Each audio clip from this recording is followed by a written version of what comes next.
Parents, మీ పిల్లలకు దగ్గు మందు ఇస్తున్నారా? అయితే బీ కేర్ఫుల్. ఏ దగ్గు మందులో ఏముందో ఎవ్వరికీ తెలీదు. కాఫ్ సిరపే అనుకుని లైట్ తీసుకుంటే ప్రాణాలే పోయే ప్రమాదం ఉంది. తమ పిల్లలకు దగ్గు తగ్గేందుకు పేరెంట్స్ కాఫ్ సిరప్ ఇస్తే వాళ్ళ ప్రాణాలు పోయిన ఘటనలు మధ్యప్రదేశ్, రాజస్థాన్ లో జరిగాయి. సో దగ్గు మందు విషయంలో ఆచితూచి అడుగు వేయాల్సిన అవసరం ఉంది.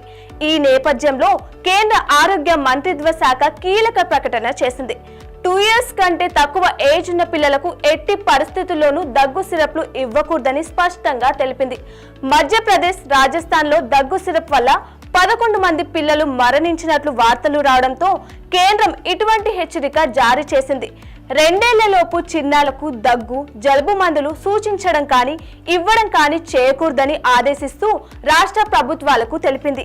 ఈ మేరకు కేంద్ర వైద్యారోగ్య శాఖ శుక్రవారం అన్ని రాష్ట్రాల వైద్యారోగ్య సేవల డైరెక్టర్లకు లేఖలు రాసింది.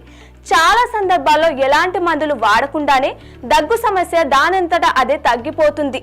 అందువల్ల 2 ఏళ్లలోపు చిన్నాలకు దగ్గు, జలుబు మందులు రాయడం కానీ ఇవ్వడం కానీ చేయకూడదని తెలిపింది.